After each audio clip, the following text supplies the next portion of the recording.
ಛತ್ರಫಲ ನಮದತ್ತಲ. ನಾವು ನಂಬುವ ದೈವ.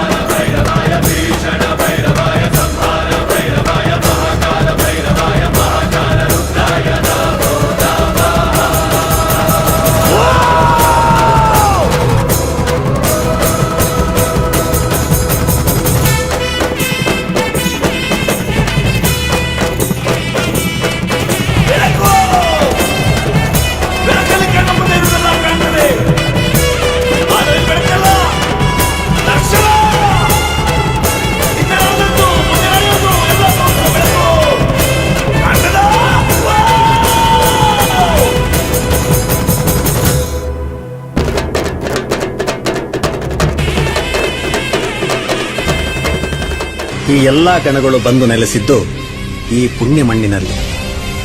ಇದಕ್ಕೆ ಸಾವಿರಾರು ವರ್ಷಗಳ ಹಿಂದೆ ಇದ್ದ ಮೂಲ ಹೆಸರು